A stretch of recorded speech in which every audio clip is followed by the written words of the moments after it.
If you know what you're looking for,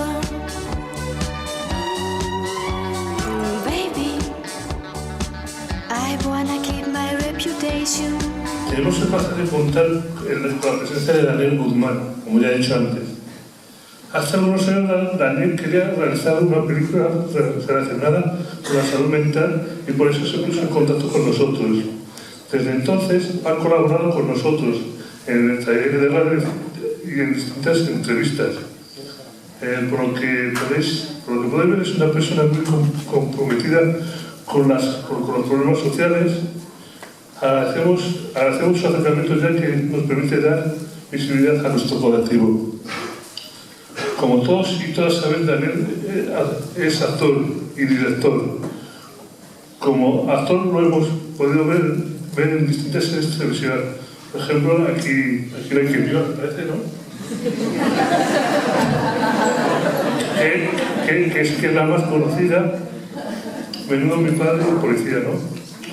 Como en distintas películas, pero también destaca su aparición en el teatro.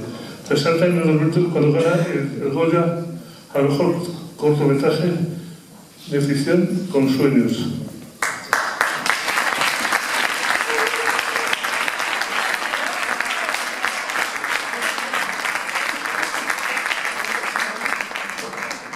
Por la película que acabamos de ver, ha recibido diferentes premios y reconocimientos, como por ejemplo un Goya al mejor director Nobel.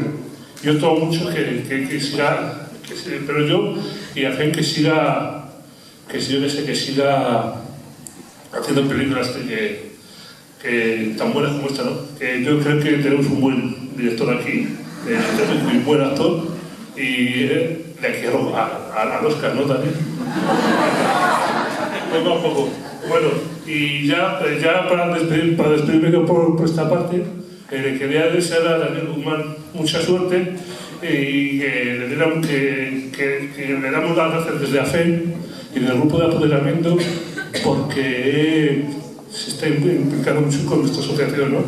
Esperemos que se implique con estos colectivos todavía más, si puedes y si quieres. Eso es todo.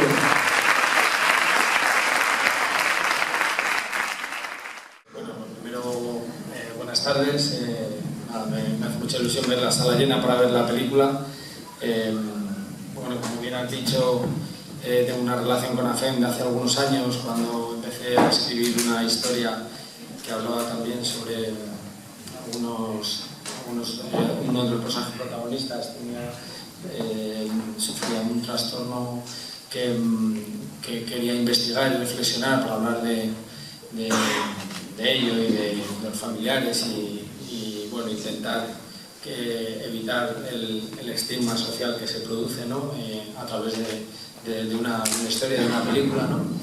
Y a partir de ahí pues hemos tenido una relación, he intentado colaborar todo lo que he podido, que siempre es muy poco, porque uno intenta conseguir cosas, pero luego tiene problemas con la administración y con muchas cosas y nos cuesta, ¿no?, sacar temas adelante de colaboración. Pero nada, quiero dar las gracias a FEM por esta invitación y sobre todo por la labor social que hace, por este encuentro de empoderamiento y de la necesidad que hay, porque es muy difícil sacar adelante todos sus proyectos por la dificultad que tiene a la hora de recibir ayudas de la administración bueno, si en el fondo AFEM o en el fondo hacer cine es lo mismo. Si no hay colectivo, si no hay asociación, es muy difícil ayudar a los demás, ¿no? Y en este caso pues ellos están haciendo una labor que me parece encomiable y yo en todo lo que pueda pues voy a colaborar, ¿no? Esta es mi manera de colaborar ahora, presentando mi película y hablando con vosotros, y bueno, me voy a extender más en esta pequeña introducción. Respecto a la pregunta que me haces,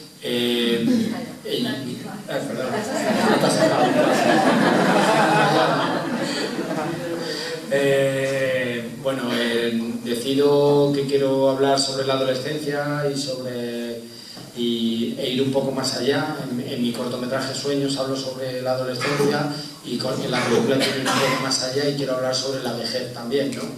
Y desde el principio, cuando estoy escribiendo sobre uno de los personajes protagonistas, o el personaje de Antonia, que es mi abuela, siempre tuve claro que quería que lo hiciera ella por la relación que tengo con ella, por la verdad, la autenticidad que tiene y porque creía que era algo que iba a sumar muchísimo a la película, ¿no? Además, se puso por primera vez delante de la cámara con 91 años y con esa edad es muy difícil encontrar ya una actriz. Entonces decidí que por muchos motivos tenía que ser ella. Y nada, es una experiencia maravillosa. Creo que la película habla en todo, ¿no? Tanto en las capacidades como en las discapacidades, que con todo lo que podemos llegar a conseguir si nos lo proponemos y con la ayuda sobre todo de los demás, ¿no? Y en el caso de los ancianos es lo mismo. Ella para mí es un ejemplo de una persona que con 91 años se ha puesto por primera vez delante de un reto que es hacer una película y ha conseguido llegar hasta ser actriz revelación en los premios más importantes de un país como son los Goya, ¿no? Y que toda la crítica haya hablado de ello. Entonces, ¿qué quiero decir con esto? Porque con ilusión, sobre todo con afecto y con mucho apoyo de los demás, nosotros mismos podemos llegar a conseguir esas metas y esos retos para intentar que nuestra vida sea un poquito más digna y un poquito mejor y ocupemos el lugar que nos merecemos en esta vida. Entonces, esa fue la decisión por la que quise trabajar con mi abuela también.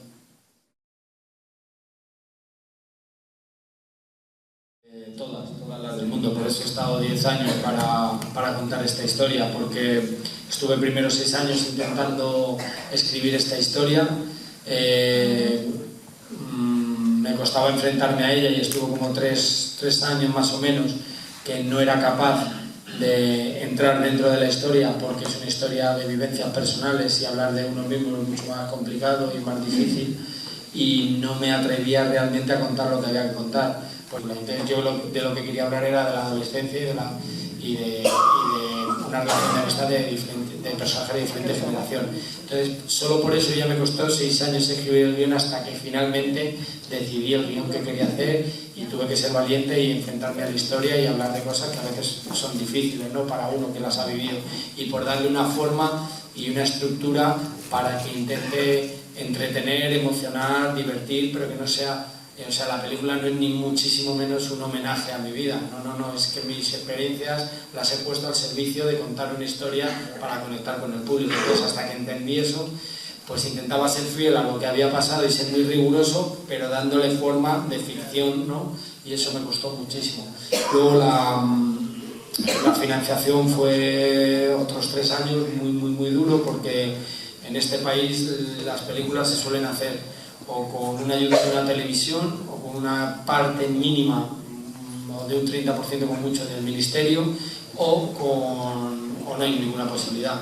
Entonces yo no tuve ninguna de las dos ayudas y tuve que reinventar un poco el modelo de financiación y gracias a amigos y a 6 coproductores y a 6 inversores que invirtieron su patrimonio hicimos esta película con un riesgo absoluto.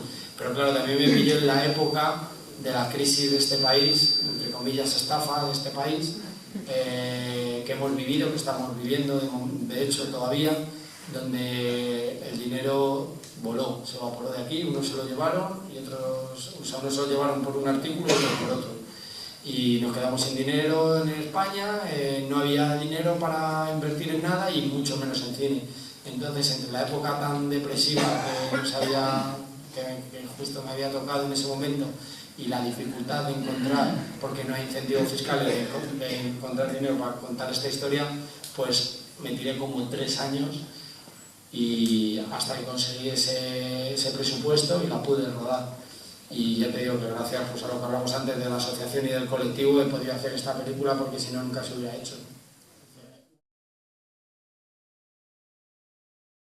Respecto a las collejas, pues bueno, buscando esa autenticidad y esa veracidad, mi película no tiene efectos especiales.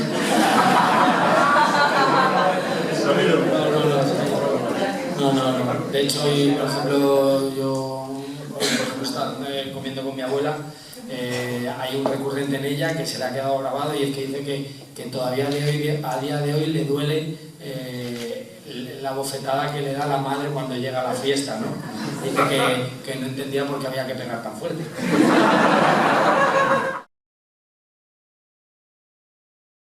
mi vida. Creo que es una etapa que tiene gran importancia porque en el fondo desarrolla un poco lo que luego más adelante llegamos a ser, nuestra propia personalidad, ¿no? Es un momento de la vida para nosotros vital, donde estamos aprendiendo muchas cosas, nos estamos formando y crea esa parte de personalidad que más adelante luego desarrollamos, ¿no?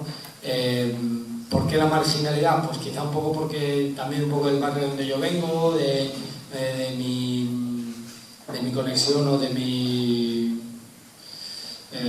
relación con la calle, ¿no? Porque creo que hay un material muy interesante para trabajar, ¿no? Creo que el cine muchas veces se detiene en estos aspectos y me parece, pues ya te digo, una etapa muy interesante y que está ubicado dentro de nuestra sociedad. Me gusta el tipo, me gustan los personajes que se buscan la vida, que yo no moralizo, que entiendo que dependen de sus circunstancias y que no creo ni en el bien ni en el mal, sino que intentan salir adelante, ¿no? Y dentro de la marginalidad pues hay seres humanos que intentan salir adelante, ¿no? Y eso me parece muy interesante para contar una historia.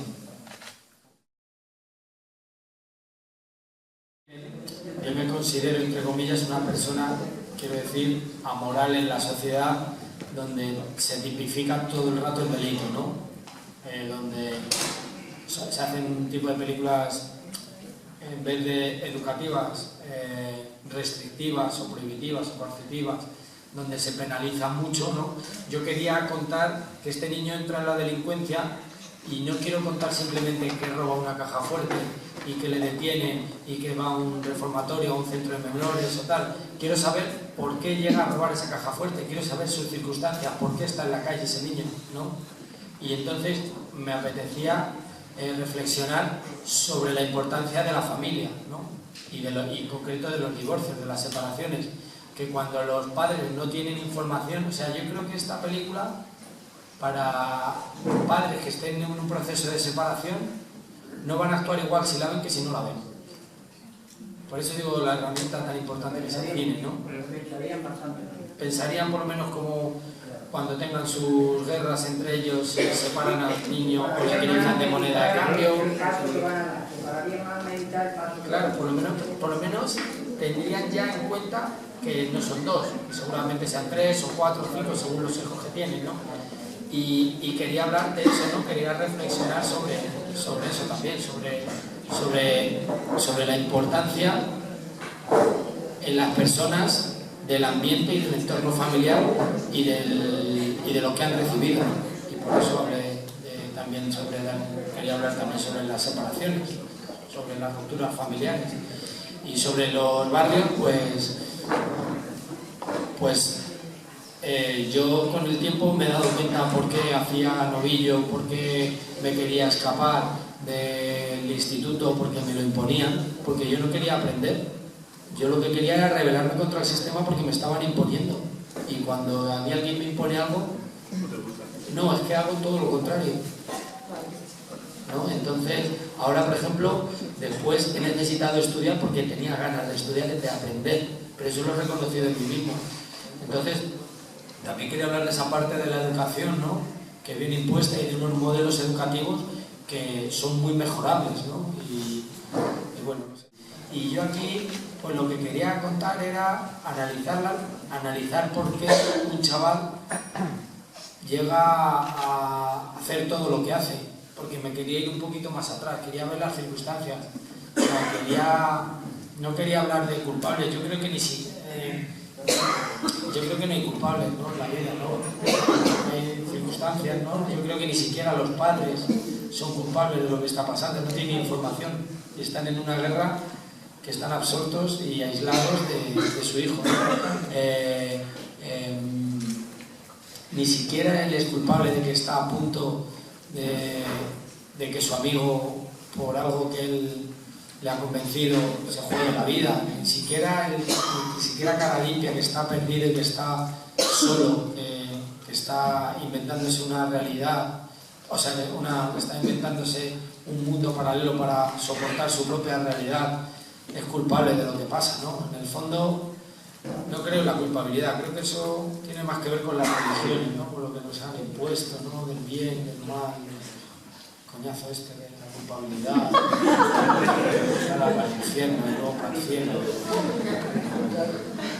No, o sea, no quiero decir que estoy en contra de las creencias de cada uno, yo respeto mucho, ¿no? Que cada uno crea lo que quiera, las personas, en la energía, en un ente, en lo que sea, pero las religiones en sí han creado mucha culpabilidad al ser humano y le han quitado libertad, ¿no? Entonces lo de los mensajes, pues yo no he intentado hacer ningún mensaje, no he intentado dar ningún mensaje, la verdad. He intentado contar una historia que yo viví y la he intentado compartir con la gente para, en la medida de mis posibilidades, obtener respuestas y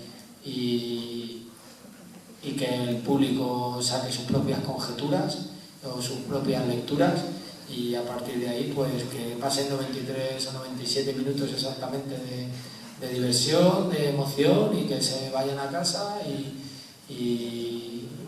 si les da por pensar en la película, pues si se le queda dentro y piensan en la película, pues mira, mejor que mejor.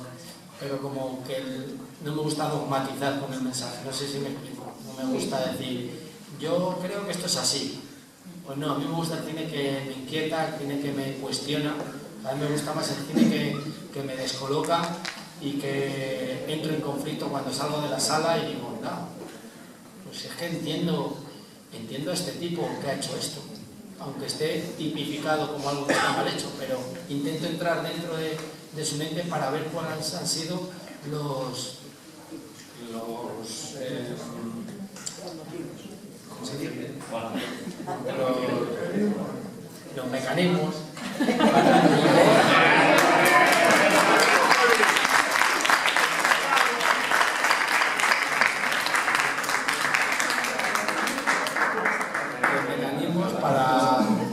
para ese tipo de comportamiento o para esas actuaciones que han llevado.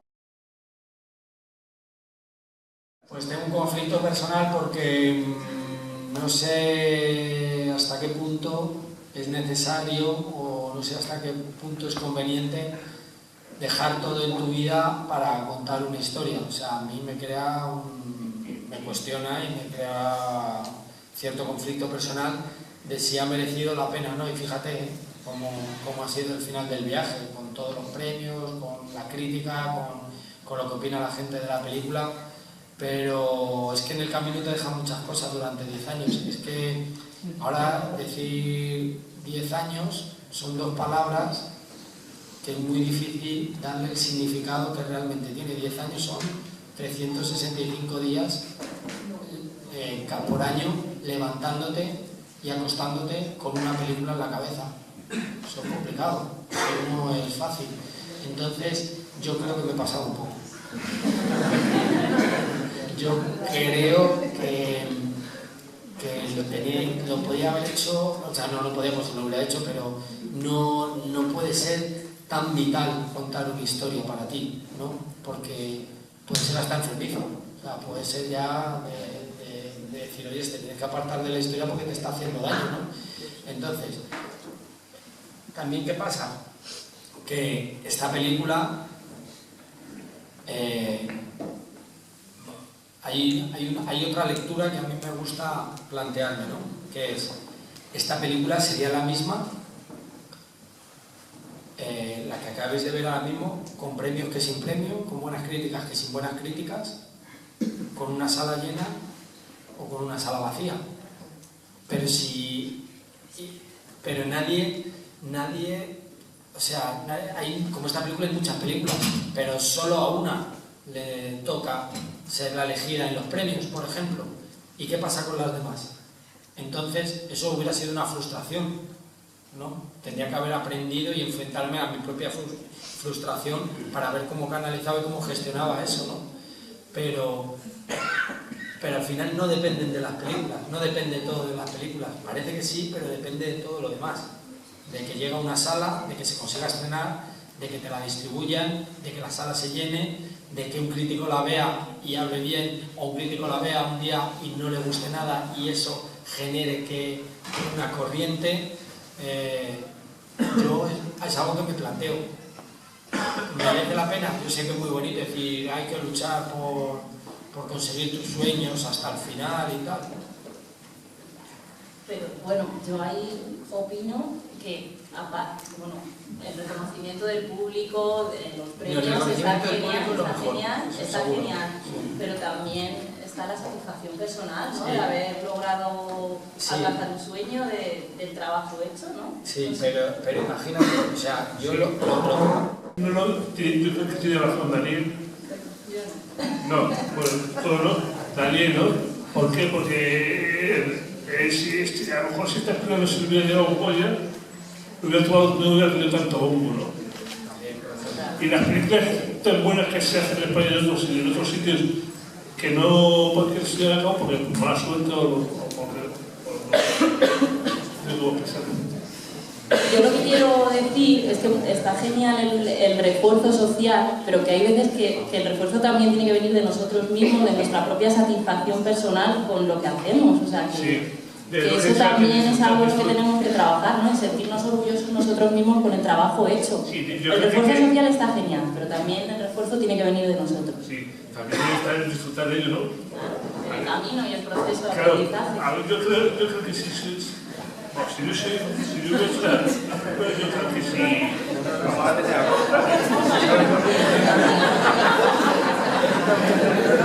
Vamos a tener un debate ahora.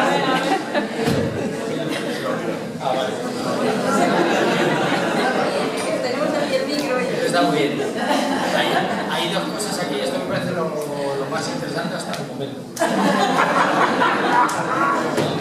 El diálogo que se establece y los diferentes puntos de vista. Hay algo muy importante y es el proceso. El proceso es como el viaje. Lo importante realmente no es llegar al destino, es todo lo que pasa hasta que llegas al destino. ¿Vale? Pero es que hay veces que no se llega a los destinos. Entonces eso hay que gestionarlo de otra manera. ¿Qué quiero decir? Para mí lo importante, yo intento ser consciente y sobre todo ser consciente de lo afortunado que soy, porque yo lo primero que quería era hacer una película, escribirla, que me gustara. Una vez que me gustara, poder hacerla, que estuviera mi abuela, que la protagonizara mi abuela. Después de todo eso, que llegara al público, que la cogiera una distribuidora y que luego que al público le gustara. Y luego cuando vas a los festivales, ganar el premio. Claro, son muchas cosas que te olvidas de la esencia, porque claro, al final el ser humano es muy egoísta, ¿no? El ser humano muchas veces no valora lo que tiene, solo lo valora cuando no lo tiene, ¿no? Entonces, entre lo de ganar y perder, la sociedad tan competitiva en la que estamos, ¿no?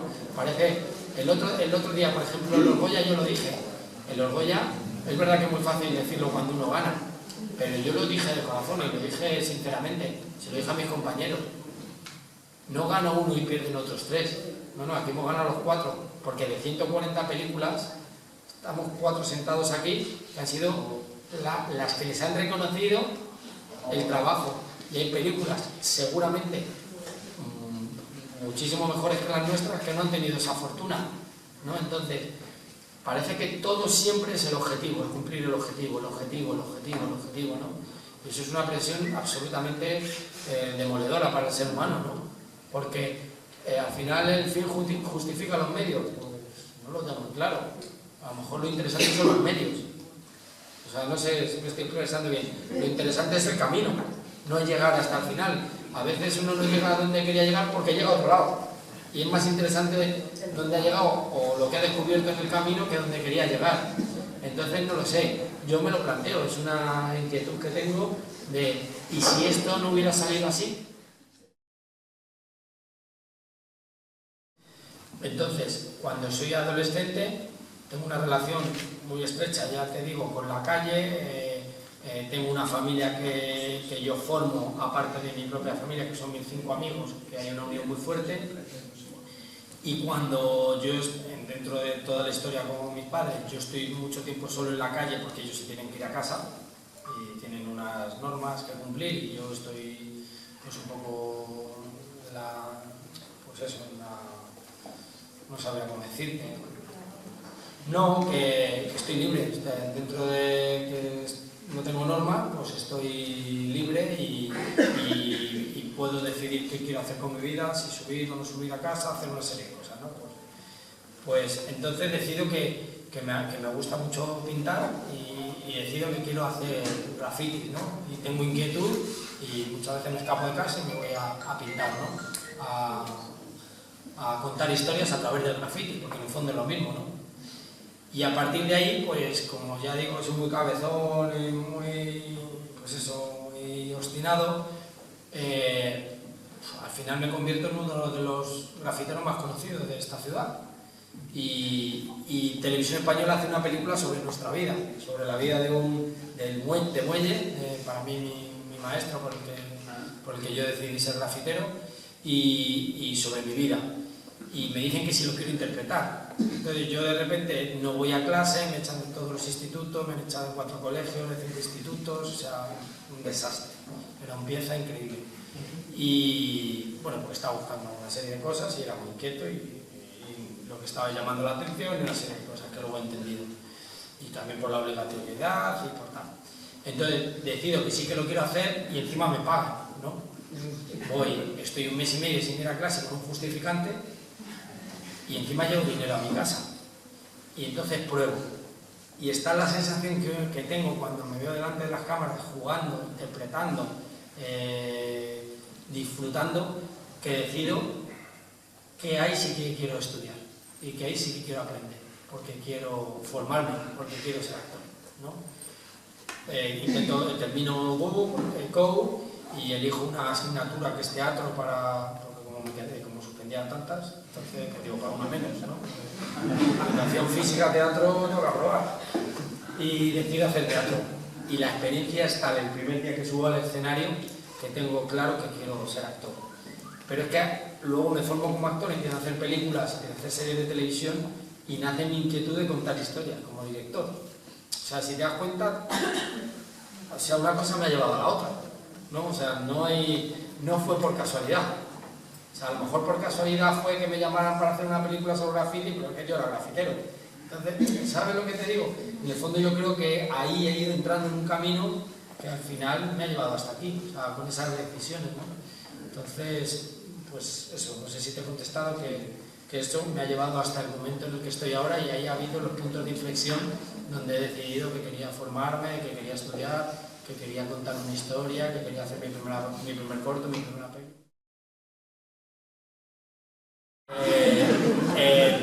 La historia de los perros. Yo quería, si os dais cuenta, Darío y Luismi están toda la película intentando perder la virginidad, ¿no? Y el único que lo consigue es el perro. Ese paralelismo y esa metáfora, ¿no? de esa necesidad de compartir la primera vez entre los amigos el acto sexual, ¿no? Entonces, la historia de los perros es muy interesante porque yo trabajo como actor muchos años Pero no con perros. Sí, con perros. He trabajado como actor muchos años y he trabajado con perros, ¿no? Entonces, los perros vienen con adiestradores, pero yo nunca me los creo a los perros. No me los creo, pero porque siempre los perros que vienen amaestrados están pendientes todo el rato del adiestrador, ¿no? De que les esté dando detrás de cámara con una golosina, de una serie de cosas que nunca han sido para mí creíbles, ¿no? Entonces, me trajeron varios perros amaestrados, o sea, de adiestrados de empresas que se dedican a ello, y yo buscaba unos perros muy concretos físicamente y luego aparte no me los creía, porque era como si hubiera cogido niños que ya habían estudiado de agencias y tal. Al final es lo mismo, no me lo creía, no tenían verdad. Y dije un día, yo sabía que no los iba a encontrar y mis jefes de equipo estaban muy nerviosos porque no los encontraba y tal, y un día pregunté a los chavales en los ensayos, a Miguel, a Antonio, y digo, oye, por casualidad, vosotros no tendréis un perro cada uno. Y me dijeron, sí, claro. No me lo creo. digo, Miguel, ¿tú qué tienes? Porque, bueno, quiero hacer un inciso. La historia de los perros es la historia que me pasó a mí con Luismi. Luismi es mi mejor amigo y Luismi tenía un perro y yo tenía una perra. Y a él le hacía mucha gracia que su perro tal a mi perra. Le hacía gracia y no entendía por qué. Y a mí eso me traumatizaba, porque antiguamente llegar que habían preñado a tu perra era lo peor que podía pasar en mi casa. O sea, yo cuando tenía los celos y se me escapaba, era el mayor trauma que tenía. Entonces, Luis le hacía mucha gracia que su perro dejara preñada a mi perra. Y estaba todos los días intentándolo.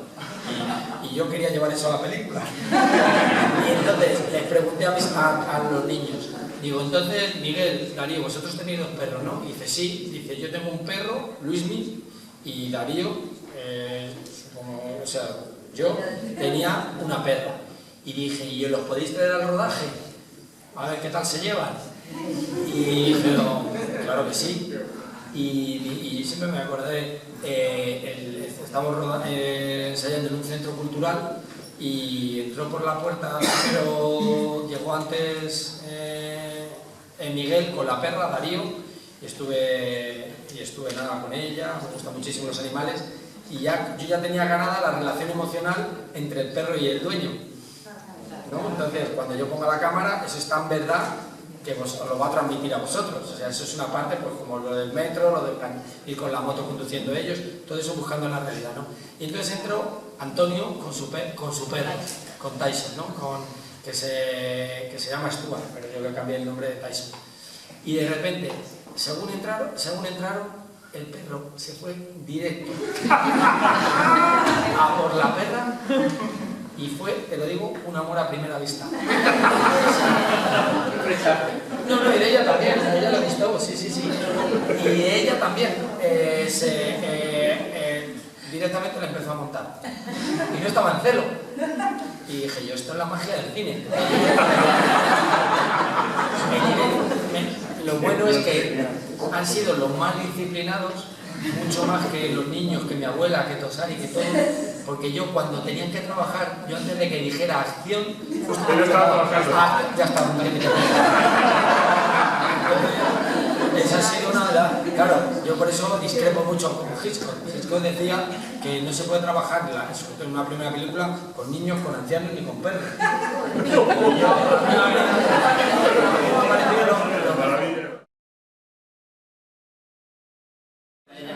Porque me parecía muy interesante que los ancianos tienen muchas cosas que enseñarnos y incluso tienen también muchas cosas que aprender. Entonces la relación que se establece entre el niño y el anciano, me apetecía simbolizarla en que fuera el anciano el que les enseñaba a bailar a los niños, ¿no? Y bailar concretamente una jota, porque me parecía que al hacerle tan localista le hacía más universal la película, ¿no? O sea, a mí me gusta, por ejemplo, un tipo de cine iraní o un cine asiático, que cuanto más localista es, más me identifico con ello. Entonces quise identificar mucho, también un homenaje a mi abuela, ¿no?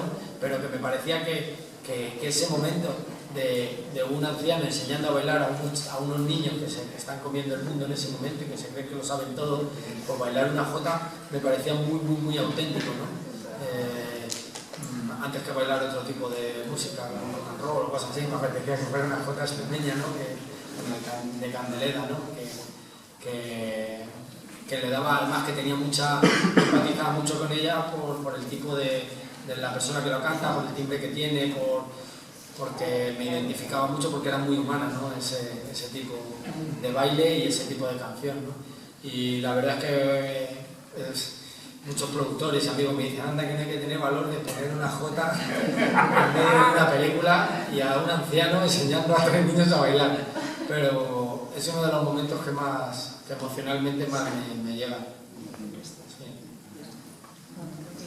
Ya lo tenemos que dejar aquí. Muchísimas gracias a todos por venir. If you know what you're looking for, baby, I wanna keep my reputation. I'm a sensation. You try me once, you'll beg for more.